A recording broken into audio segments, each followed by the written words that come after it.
Imagine living in a world where saying no to marriage wasn't just frowned upon. It could cost you your freedom, your dignity, or even your life. In ancient Rome, the state viewed marriage as more than a private affair. It was a duty, almost a patriotic act, crucial for producing the next generation of Roman citizens. Refusing to marry wasn't seen as a personal choice. It was a rebellion against the social order. And Rome had no patience for rebellion. The punishments for women who dared to resist the institution of marriage were as cruel as they were calculated, designed to break their will and force them back into the system. The story begins in the late Republic and early Empire, a time when Rome was expanding and yet deeply concerned with the moral fiber of its citizens. Politicians like Augustus believed that Rome's greatness rested on strong families, and women, whether they liked it or not, were expected to be the engines of that future. The law was clear. Women of marriageable age were supposed to marry and produce heirs. Failure to do so wasn't simply a personal matter. It was a threat to the stability of Rome itself. The first and most devastating punishment was social death. A woman who refused marriage could be stripped of her inheritance and denied the right to own property, making her financially dependent on male relatives or the state. For wealthy Roman women, this was humiliating. For poorer women, it was a death sentence. Without marriage, they could be forced into labor, prostitution, or even slavery to survive. The Romans knew that poverty could be a punishment all on its own, and they weaponized it. But Rome didn't stop at economic coercion. Under the Lex Julia de Maritandis Ordinibus, one of Augustus' infamous marriage laws, unmarried women were subjected to heavy taxes, while widows were given only 2 years to remarry before facing penalties. Refusal meant you were legally branded as a problem citizen, someone not doing their duty to Rome. This public shaming was not subtle. Inscriptions and records sometimes listed women who were fined under these laws, turning their private decisions into public scandals. And then there were the physical punishments, which were meant to be as terrifying as possible. Ancient sources tell of women who were paraded through the streets, mocked and jeered at. Their refusal turned into a spectacle. In some cases, refusing a marriage arranged by one's father could even lead to corporal punishment. Beatings meant to correct disobedience, since the father technically held patria potestas, the legal power of life and death over his children. For some women, refusing marriage was an act of desperation, a last stand against being forced into a union with a much older man or with someone they despised. But Rome was relentless. A woman's body was not considered her own. It was the property of her family and, by extension, the state. Her refusal wasn't just personal defiance. It was seen as treasonous to the Roman way of life. By the time you hear the stories of those who resisted until the very end, you'll see just how far Rome would go to crush female autonomy and enforce its vision of order. What you are about to discover is not the noble Rome of marble statues and heroic speeches. It is the Rome that lurked in the shadows, policing its women with an iron fist and punishing those who dared to say no. The cruelty of Rome's marriage enforcement becomes even clearer when we examine specific cases recorded by historians. Take the example of a patrician woman whose father arranged her marriage to a political ally. When she refused, not only did her father drag her before the magistrates, but the court upheld his right to punish her physically. She was locked inside the family villa for months, denied visitors, and beaten until she finally relented. For Rome, this wasn't abuse. It was justice, a father exercising his lawful right to force obedience. Under patria potestas, a father could even threaten death if his daughter's disobedience was deemed a disgrace to the family name. Though actual executions were rare, the looming threat was enough to terrify most young women into submission, and the state encouraged such discipline because each recalcitrant daughter who married was seen as a victory for Rome's demographic and moral agenda. Augustus's marriage legislation went further, targeting widows and divorcees who preferred freedom over remarriage. One widow wrote bitterly that her only escape from a second unwanted marriage was to withdraw entirely from public life. If she refused, she would be fined heavily and branded a bad citizen. This wasn't just about filling cradles with babies, it was about control. By forcing women into marriages, the state kept wealth circulating through approved family lines and ensured that elite men maintained their grip on political power. Even the priestesses of Vesta, Rome's famed virgins, were not entirely safe from this pressure. When their 30-year service ended, they were technically free to marry, but those who refused could face severe scrutiny. Some historians suggest that former Vestals who declined marriage offers were watched closely for signs of unwomanly behavior, and their choice was whispered about in scandalized tones. Rome's obsession with marriage meant that even holy women were not beyond suspicion. For poorer women, the punishments could take a darker turn. A freeborn woman who refused marriage might find herself sold into slavery, legally permissible if her family claimed they could not support her. Once a slave, she could be forced to become a concubine or a prostitute, turning her resistance into a lifelong sentence of sexual exploitation. It was a warning to others. Your body will serve Rome one way or another. Perhaps most shocking of all were the public humiliations staged to break women's resolve. Some were forced to stand in the forum, holding signs describing their refusal to marry, as crowds jeered and spat at them. The goal was to make them symbols of what happened to women who placed personal choice above civic duty. These rituals were designed to terrify not only the woman being punished, but every unmarried girl who witnessed them.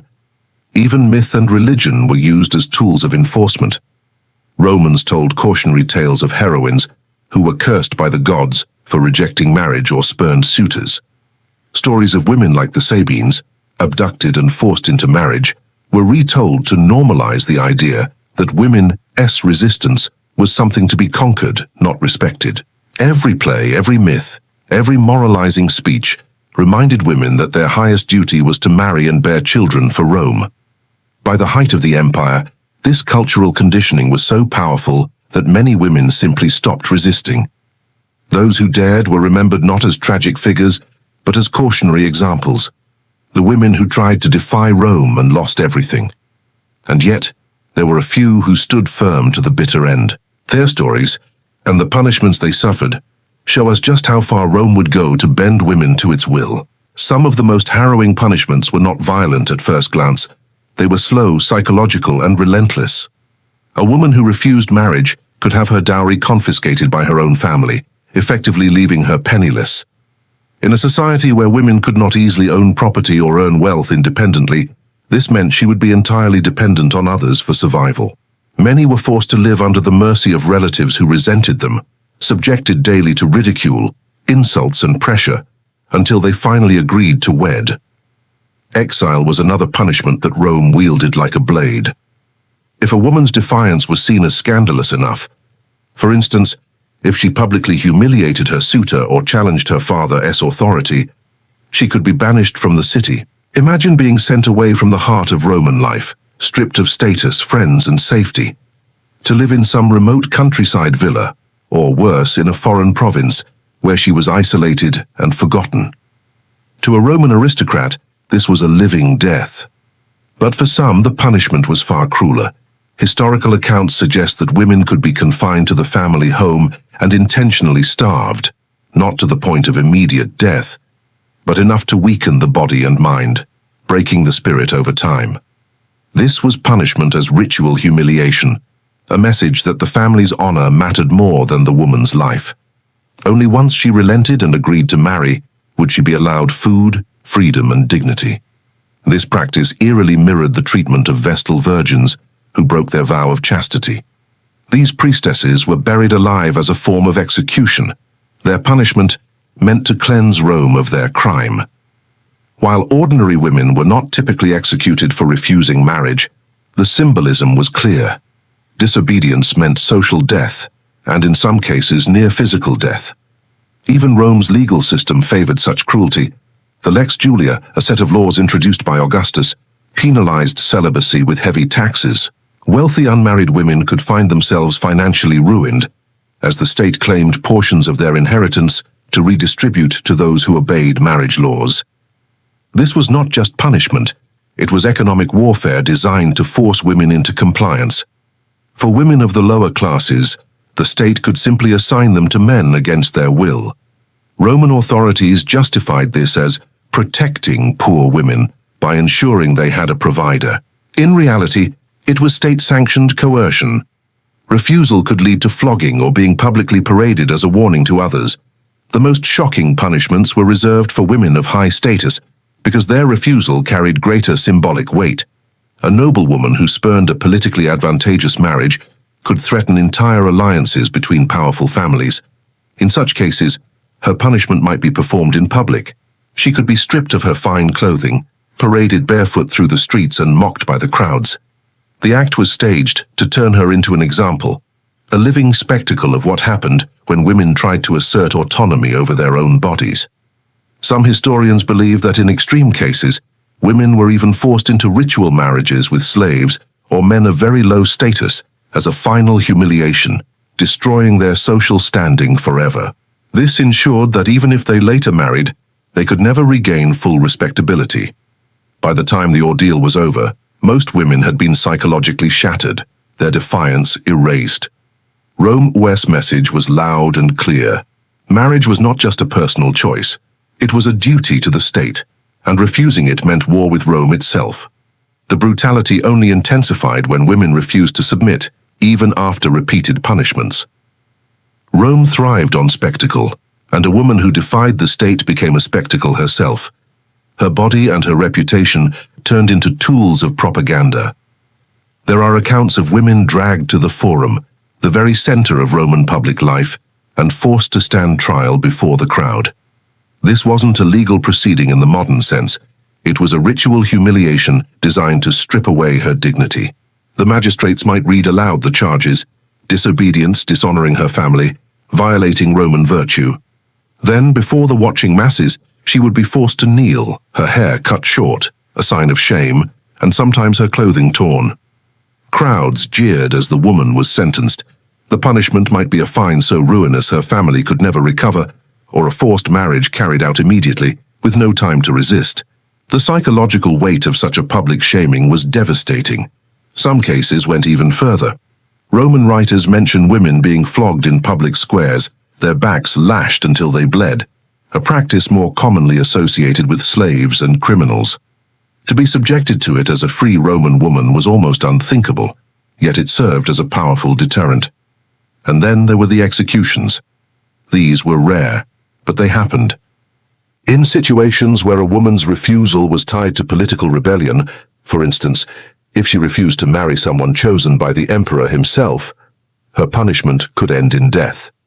The Romans were masters of turning death into theater. A woman might be strangled quietly in prison, but there are darker stories of women executed in public games, their deaths staged as entertainment. They could be tied to stakes and left for wild animals in the arena, punished not just for refusing marriage, but for defying Rome's control over her destiny. Even more sinister was the use of mock weddings as punishment. Some records suggest women were symbolically married to death itself, tied to a corpse, locked in a tomb or forced into a ritual that mocked the wedding ceremony while leading her to execution. This grotesque fusion of marriage and death sent a message that refusal of marriage was a rejection of life, and that such rebellion could only end one way. Family members were often complicit. Fathers, desperate to avoid the shame of having an unmarried daughter, sometimes carried out their own punishments. There are chilling accounts of fathers locking their daughters in cellars, denying them light and human contact until they agreed to marry.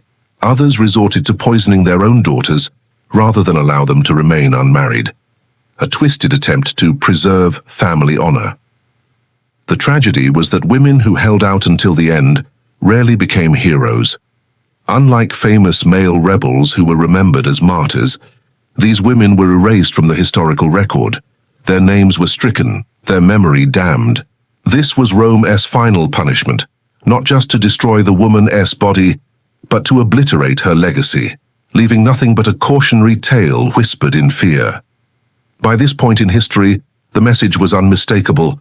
Rome had fused marriage with its identity as a civilization.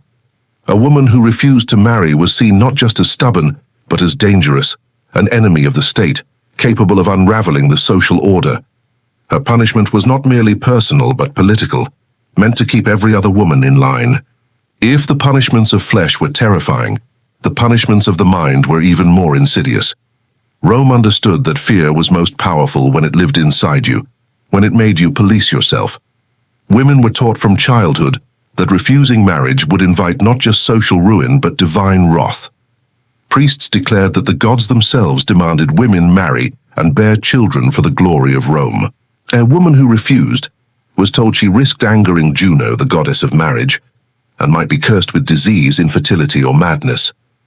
The state weaponized religion as a form of psychological warfare. Festivals such as the Matronalia, which celebrated wives and mothers, were used to display what a proper Roman woman looked like. Unmarried women were pressured to attend and witness the rituals, surrounded by offerings to Juno and prayers for fertility. It was a cruel form of public shaming, a reminder that they had failed to fulfill their purpose. The anxiety this created was immense. Contemporary writers note that some women broke under the weight of expectation and begged to be married simply to end the harassment. Others attempted suicide rather than face the punishments waiting for them. The Roman elite saw these deaths not as tragedies, but as necessary sacrifices to maintain social order. In the most extreme cases, the refusal to marry was seen as a sign of possession or witchcraft. This was especially true during times of crisis, plagues, famines, military defeats, when Rome looked for scapegoats. Unmarried women could be accused of angering the gods and blamed for the disaster. Some were subjected to ritual expulsion, paraded through the streets, smeared with ash, and driven out of the city. Others were sacrificed in rites that blurred the line between execution and exorcism, their deaths believed to cleanse Rome of impurity. Perhaps the most haunting punishments were those that played on the symbolism of the wedding itself. Some sources describe women who were bound and veiled like brides, then led in mock processions not to a husband's home, but to a place of execution. The wedding music played, the torches burned, but instead of beginning a new life, she was meeting her death. In this way, Rome twisted the most joyous ritual of a woman's life into her final humiliation. Families, too, were punished for allowing such disobedience. Fathers could be fined, brothers stripped of political office, entire households shunned. In a culture where honor was everything, this collective punishment ensured that no family would risk tolerating a daughter's rebellion for long. Many women were forced into marriages not by the state, but by their own desperate relatives, who feared losing everything. And yet, despite these horrors, there were whispers of resistance. Stories survived of women who fled into the countryside, joined secret cults, or lived disguised as slaves to escape marriage. These women became legends, half feared, half admired, but Rome made sure their tales were told as warnings. To live outside the law was to live outside humanity itself. Rome's genius lay in making the punishment of a single woman a lesson for all women. Every flogging, every public humiliation, every forced wedding was a performance staged to remind Roman society that the state's power reached into the most intimate part of life. Marriage was not a private choice. It was a duty owed to the gods, to the family, to Rome. To refuse was not merely a personal rebellion, it was treason. Rome's obsession with controlling women's marriages was not just about individual behavior. It was a cornerstone of Roman law itself. By the late Republic and early Empire, legislation became a weapon to force obedience. One of the most notorious examples was Augustus's Lex Julia de Maritandis Ordinibus, a set of marriage laws passed in 18 BCE. These laws didn't merely encourage marriage, they punished those who refused it. Under the Lex Julia, women of certain ages who remained unmarried could lose the right to inherit property. Widows were pressured to remarry within 2 years, and divorcees were required to find a new husband within 18 months. Failure to do so meant forfeiting a significant portion of their wealth, which was then redistributed, often to men who had fulfilled their duty to produce children. It was a chillingly efficient way to turn a woman's refusal into profit for the state. Even more disturbing was the way these laws monitored fertility. Women who bore 3 or more children were granted privileges, such as legal independence from their male guardians. But this reward was as much a threat as it was an incentive. It declared that a woman's worth was measured entirely by her reproductive output. To remain childless, whether by refusing marriage or by accident, was to be legally inferior.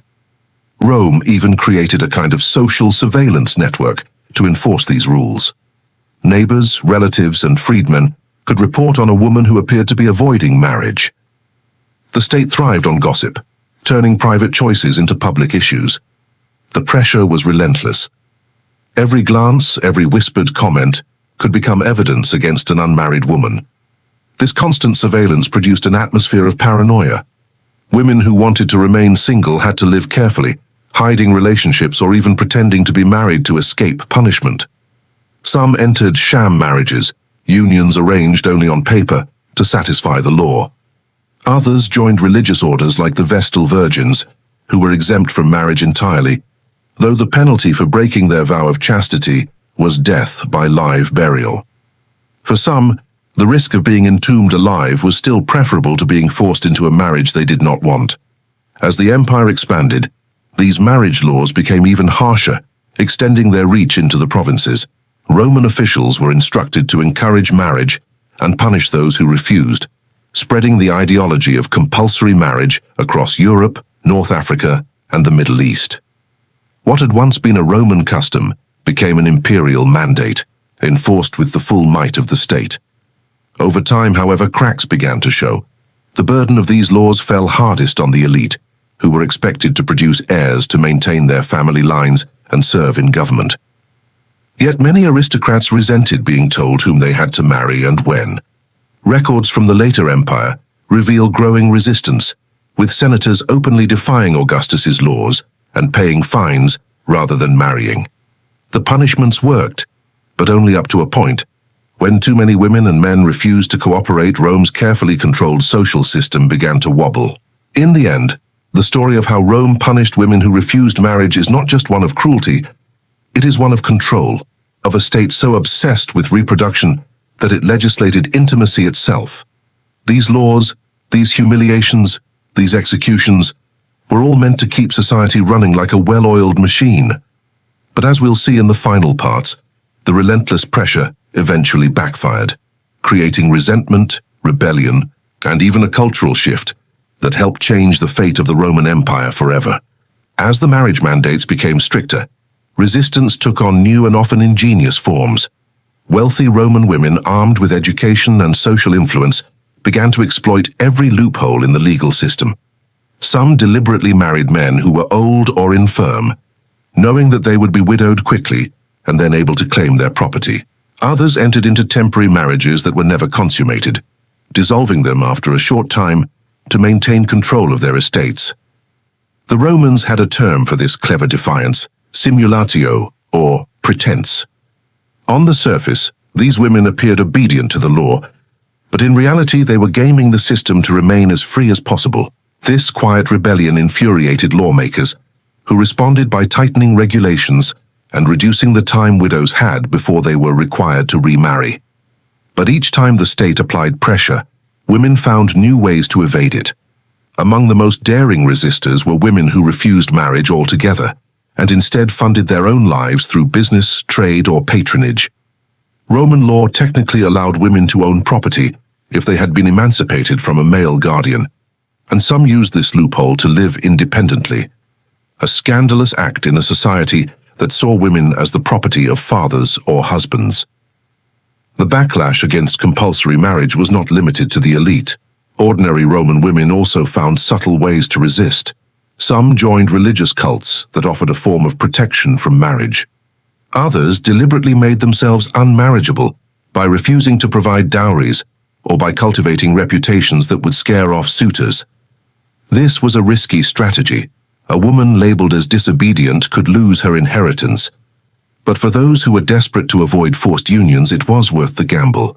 There were even moments when this resistance became violent. Ancient historians record instances of women who attacked or poisoned their husbands, not out of passion, but as an escape from unwanted marriages. These cases were sensationalized in Roman courts, used as propaganda to warn other women of what would happen if they defied the social order. The punishments for such crimes were often brutal, flogging, exile, or death. But rather than ending the rebellion, these punishments sometimes inspired others to fight back, turning these women into dark heroines of resistance.